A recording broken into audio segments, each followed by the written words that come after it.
Hello everybody, we're back once again. I'm Tim with Golf Cart Garage. I'm one of the technicians. We're going to do another Q&A session here, answer some questions, answer some emails. We're going to see if we can help some people out, maybe save some people some money. We're live on YouTube and Facebook at the same time. It is Thursday, December the 9th. And let's see here, let's get started. Let's see what we got today. Question number 1. Let's see, I have new batteries and cart seems to jump or is hesitant when pressing on the foot pedal in the forward position. Also will jump in the reverse position.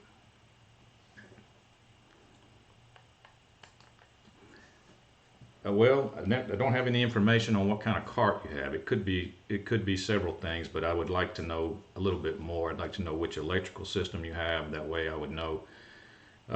You said you have new batteries, so I'm going to assume everything is okay there. But jumping, jerking or jumping could be a battery related issue, or it could be a potentiometer related issue, most likely.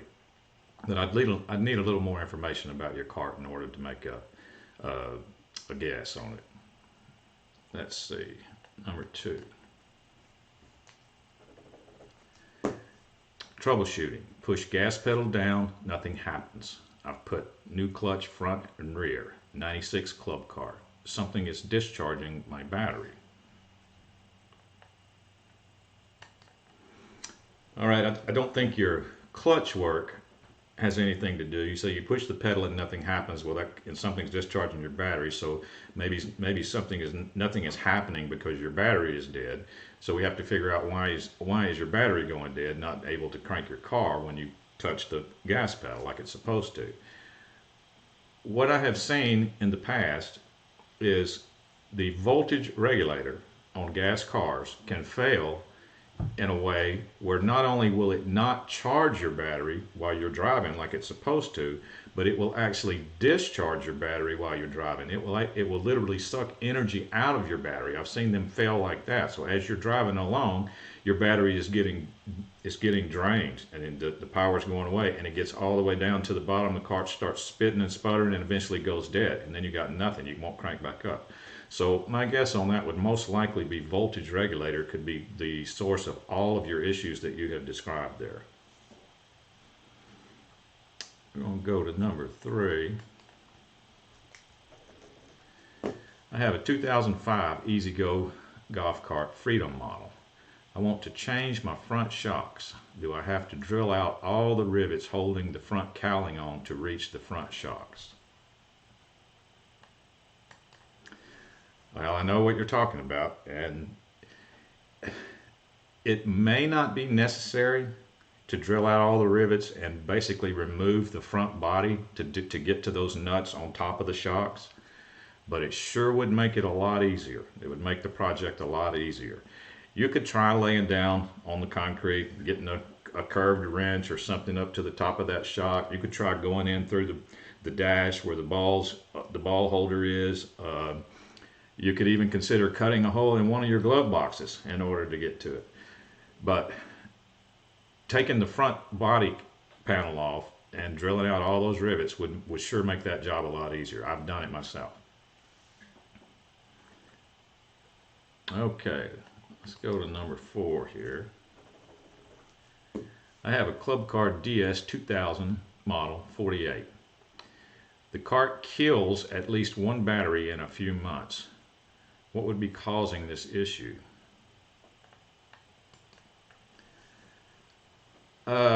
Well, it's not going to be the cart. The cart's not going. There's nothing wrong with the cart. I would have questions about your batteries. If it's killing a battery every few months, are you putting a new battery in place of it? And if so, I want to know the age of all of your batteries, because what happens is, if a battery pack is over a certain age, like I'm talking lead acid batteries only. Anytime I had a customer that was trying to decide whether or not they wanted to spend the money and replace their battery pack, or they had one battery go bad and they wanted to know, well, why can't I just replace that one battery? Well, you can. You can. But if you do, and your battery pack is already 3, 4, 5 years old, then it's going to go down on you very soon. It's going to be another battery that goes out, and then you're going to replace that battery, and then 3 months later you're going to have another one go out, then you're going to replace that, and before you know it, you've got all different ages of batteries, and the bad ones, the ones that are weak, are actually pulling down your good ones. So I would have questions about your batteries, and is it a mixed set, you know, because there's nothing specific that would cause it to kill one battery in your pack, because your golf cart doesn't know that it has 6 batteries in it, or 4 batteries, depending on what electrical system you have. It does not know that you're running 6 6-volt batteries, 6 8-volt batteries, or 4 12-volt batteries. Your golf cart thinks it's running off of one battery. It thinks it's just one battery, one big 48-volt battery or one big 36-volt battery. So I would have questions about your battery set, and that would probably be, you might be running into that issue of mixed ages. Let's see here. Number 5. 99 Club Car. We have replaced the batteries and solenoid. It still drives very slow, no power. What can it be? This is from Darlene. In a 99 Club Car, they used what is called, for the potentiometer, they used what is called a V-glide. I've spoken about this before. It's a wiper arm that goes across some copper contacts as you push the gas pedal, as you push the accelerator pedal. So you're sitting here at rest with the pedal's not pushed, and when you push the pedal, this wiper arm goes to that contact, goes to the next contact, and goes to the next contact, all the way to full throttle. That would be full throttle. So a lot of times they either get damaged or they get out of adjustment, and you're not getting all the way to full throttle. Like, you'll only go from here to here instead of to there. You need one more step to go to full throttle. So that's easy to visually check. The V-glide is the triangular shaped box that's under your charging receptacle. If you find your charging receptacle, open the seat, look on the back side of the charging receptacle, look under it, and that's where the V-glide is, and it's got a top, it's got a cover on the side. You can pop that side off with your hands. It doesn't even require a tool. You can pop that side off and push the accelerator pedal, and you can watch it work. You can watch how it works, and you can tell by looking at it if it's going all the way to the last contact. That would be the first place I would check for your symptoms.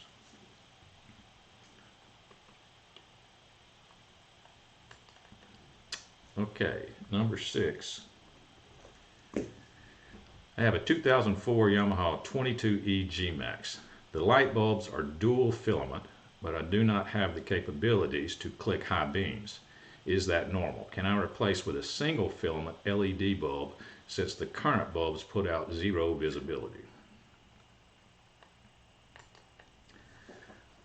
I would think nowadays that you can find an LED replacement bulb for just about any filament type bulb out there. I mean, I've done it. I do it all the time for our boats. Our boat has the old type bulbs. I've replaced all those with LED bulbs. Some even to the small obscure bulbs, you can find an LED replacement. So I would say yes, go for it. Find an LED replacement and try that. It'd probably be a lot better light. Let's see. Number 7.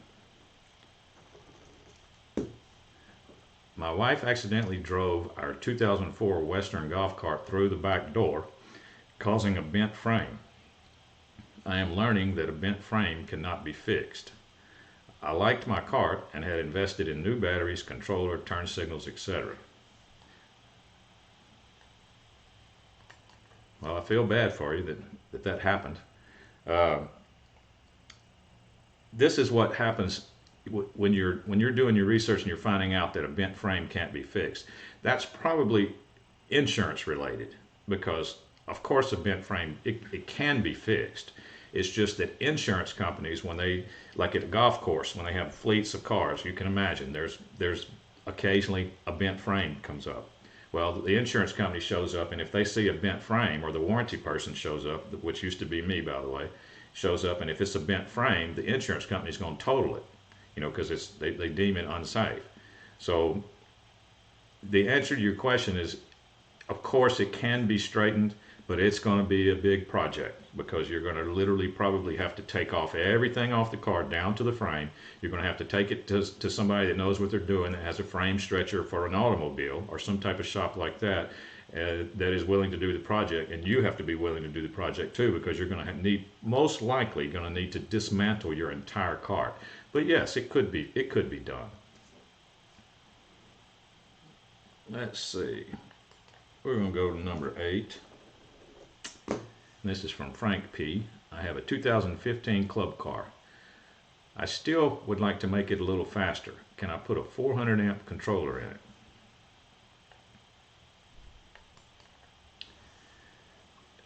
You could put a 400 amp controller, but it's very likely that that wouldn't make it go any faster. That might just be, see, there's a kind of a misconception out there with controllers. People want to upgrade their controller. They think it's going to make their car faster. It doesn't. It doesn't. Just upgrading your controller basically would not make your car go any faster.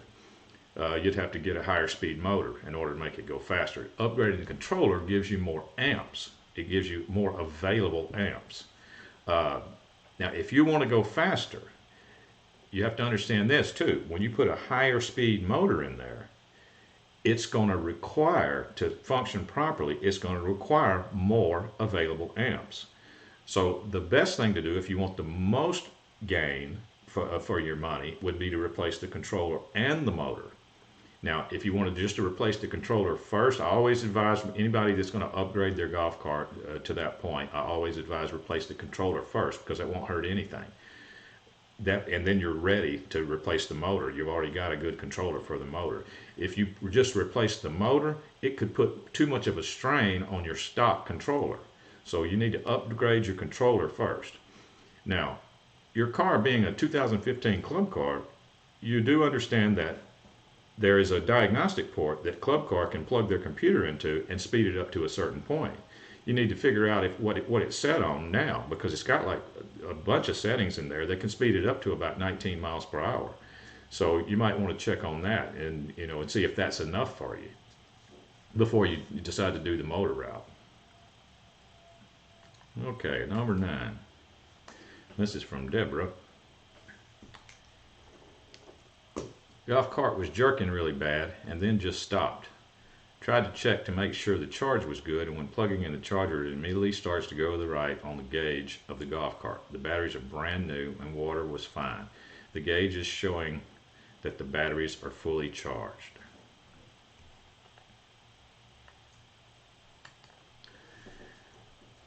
Well, I'm not saying that your gauge is wrong. I'm just saying I don't trust those gauges, those type gauges you're talking about, as much as I do a voltmeter.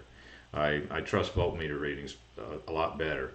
And the jerking that you said was going on before it completely quit, that could be a battery related issue. So I'd like to get some readings off of your battery just to make sure that they're fully charged. Not to make sure if they're new or not. I say that you say they were new, but I need to see where they're sitting, because what you're describing could be a battery related issue. It might not be. You might just have, and when I say battery related, that could also be a battery cable. Doesn't necessarily mean a battery. It could just be a battery cable, like was losing connection, causing the car to jerk, and finally just came disconnected, or it corroded off of the terminal, or it could have happened in your forward and reverse switch. It could have happened on top of one of your batteries. There's numerous places that it could have happened to. So I'd like to get some battery readings on that. Okay, let's see. Number 10. I was considering upgrading my controller in my 2013 Club Car Precedent with 6-inch lift and 23-inch tires. I'm happy with the speed on flat ground. However, as expected, it really slows down on heels.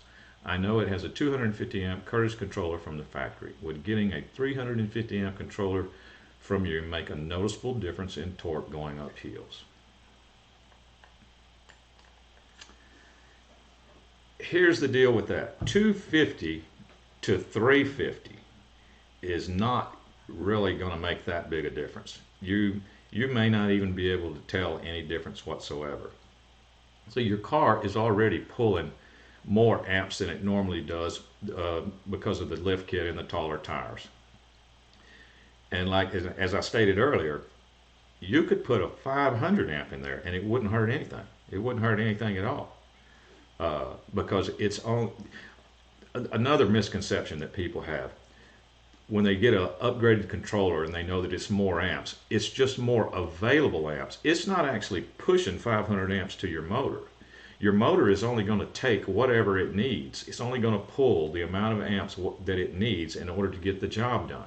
Like when you hook your car to a trailer, your golf cart to a trailer full of rocks or something, and you're pulling uphill, that's when your motor starts requiring amps in order to get the job done.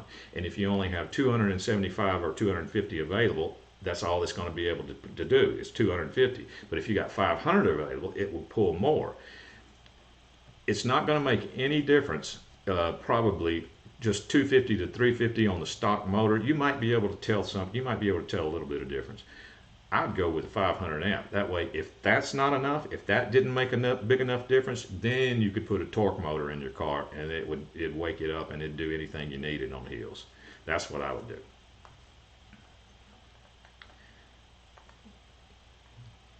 And we're going to go to question 11 from Anonymous. What causes a power loss to the motor?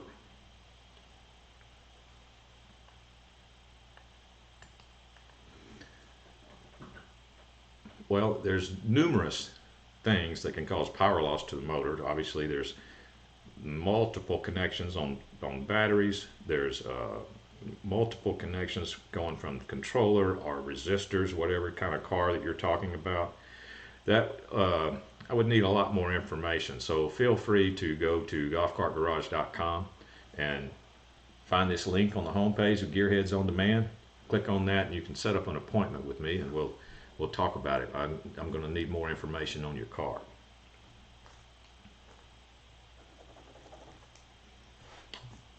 All right, let's see. Number 12. This is from Anonymous. I have an older club car that died on the way home yesterday. I towed it home and put it on the charger overnight. I still have nothing. Thoughts? Well, you said older club car. Well, there's several different types of electrical systems in older club cars. So the first thing I'm going to want to do to verify is that I want to verify that your charger is actually working. I understand that you put it on the charger overnight, but I need to verify that it is actually working correctly and that it did the job and that it did fully charge your batteries and that your batteries are fine. I know I say this all the time. I have to eliminate the batteries as being the issue first, because all other diagnosis that you do on a golf cart involving a voltmeter or any type of diagnosis whatsoever is dependent on a certain amount of voltage. So I've got to make sure that your golf cart has enough voltage in order to do further diagnosis. Question 13. This is from Tim. Found a 2006 Club Car Precedent. It had been sitting for approximately 3 years. Bought new batteries, worked fine for a while, started cutting out while underway, would go for a while and just quit for a split second or so. Thought it was the 𝗵𝗀𝗀𝗃, bought one online, not OEM, about a month ago. Worked fine for about a month, but now it's doing the same thing. Any thoughts? I don't have a meter to check anything out.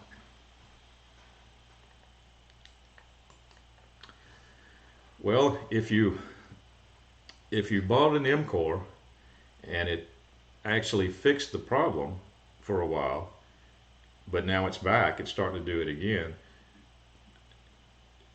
and you did note in there that it was not OEM, it wasn't an OEM 𝗵𝗀𝗀𝗃, there's a lot of very inexpensive products out there that might cause you some trouble like this. So I would still be leaning toward it's an 𝗵𝗀𝗀𝗃, especially since you changed it and it fixed it for a while and then now it's coming back. I would still be leaning toward 𝗵𝗀𝗀𝗃. You might want to make sure you get a better one this time. A lot of times prices, are really how you should judge whether or not you should buy a product or not, just because it's a very, very good price. There might be a reason for that.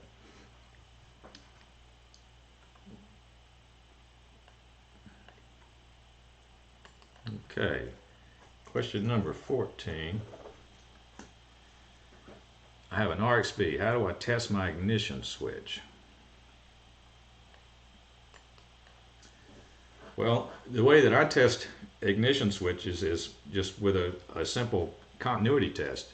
Any voltmeter, any handheld voltmeter has a setting for continuity or checking ohms and continuity, and it's just what you're going to look for is you're just going to make sure that operation is on and off and everything is working like that. That's how I would test it, without knowing anything more about what your symptoms are. That's how I would test it. I would just do a continuity test on the ignition switch itself.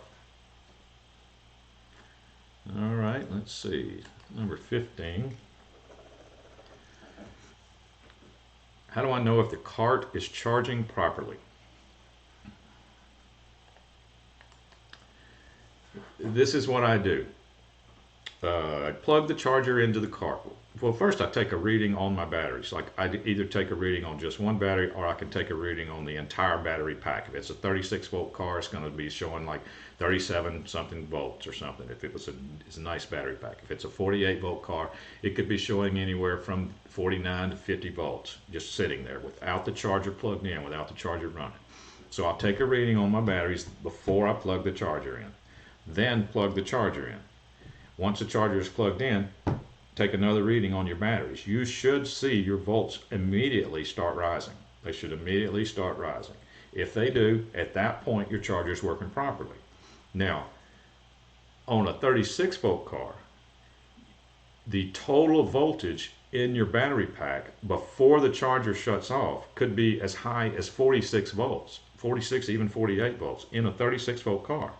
Now, in a 48 volt car, your volts could rise as high as 60 volts before the charger shuts off.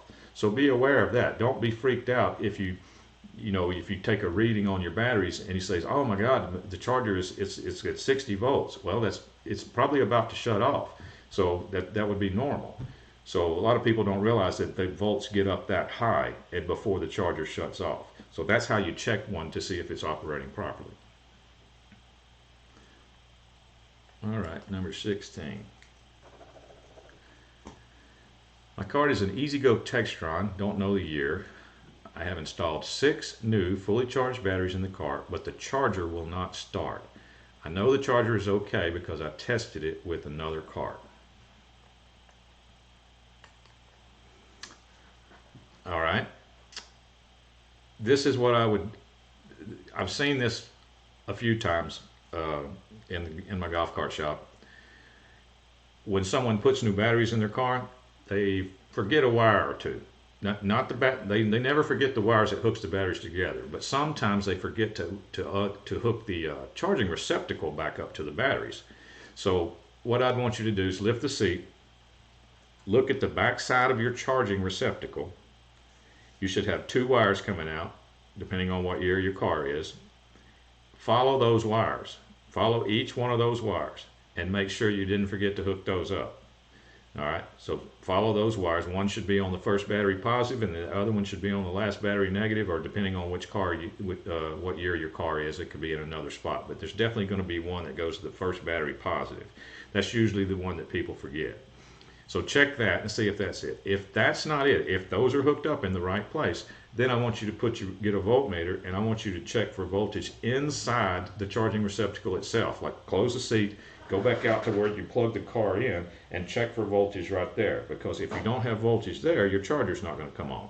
So you need to make sure that you have voltage there, because your charger is DC activated. In other words, it has to sense voltage out of your charging receptacle before it comes on. So that's why I would want you to do that. Let's see. Go to 17. This is from Johnny. 24-056 is this the spring that makes the 2021 electronic fuel injected Yamaha go faster? I looked up that part number before this, and that's just the regular accelerator spring. That's not anything that has anything to do with making the cart go faster. Now, Yamaha has always been, in the past, very easy to to tweak the governor a little bit. Like they made it very easy that anybody can do it. I mean, it's you take the access panel off in the back, and it's just a screw. You just screw in the screw, and the further you screw it in, the faster the car is going to go. It's a little bit of adjustment in the governor on the. That's the way Yamaha's always been in the past. Now, I have not had the chance to look at a 2021 electronic fuel injected Yamaha, so I don't know if it's still that easy or not. But check on that and see if they are. If they are, it's just basically a bolt with a lock, a jam nut on it. You unloose the jam nut, then you tighten the screw up, and then put the jam nut back in, and it speeds up a little bit. So check on that. Let's see, number 18. You have a suggestion on how to eliminate static when turning on lights along with radio.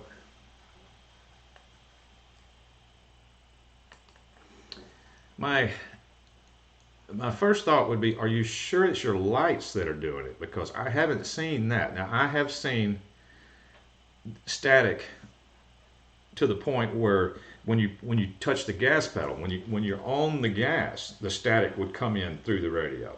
But I've never seen it with just the lights, so I would want to make sure that it's your lights doing it and not just the fact that you're on the gas pedal. Because you have to understand, on an electric car, when you touch the gas pedal, you're creating a really big magnetic field, you know, out of your motor. So you may have to experiment with positions of your wiring harness.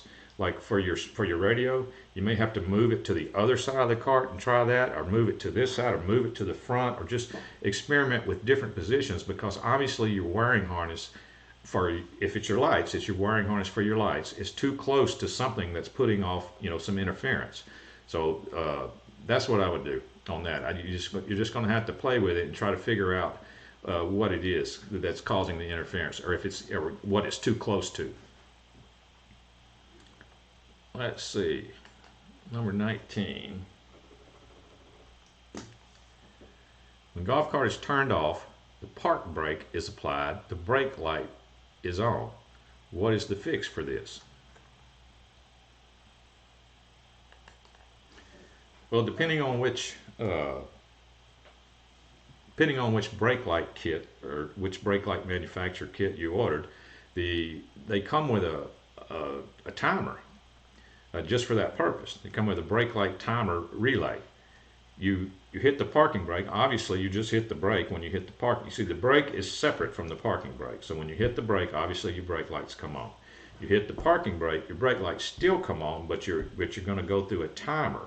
There's a timer that will shut them off after a certain amount of time. So are you sure you've left it long enough to see if they go off or not? Because it's usually about 4 minutes or something like that, I believe, before to go off. So you're going to have to check on that. Let's see. Number 20. It's our last question, number 20. I have a Yamaha G22 model, and it will not idle. I have to keep my foot in it to keep it running. What can I do to troubleshoot this issue?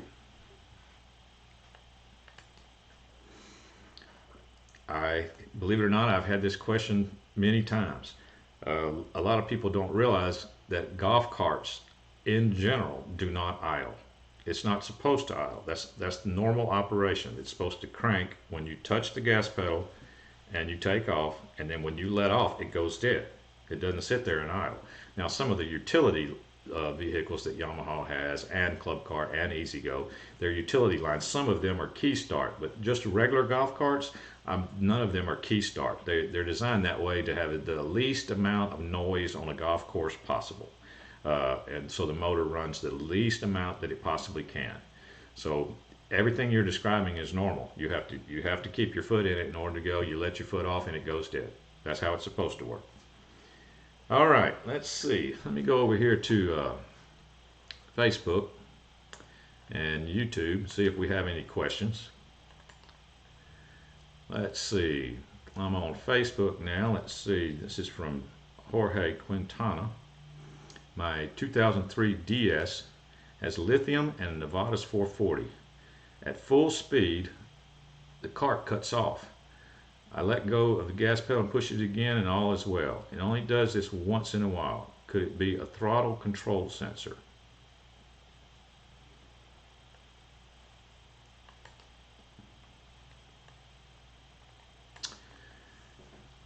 It could be, but it sounds like see, what happens is your throttle control sensor is telling your controller what to do, and it's spiking up, and it is not, it's going out of range, and that, so you check your signal, and in that Nevada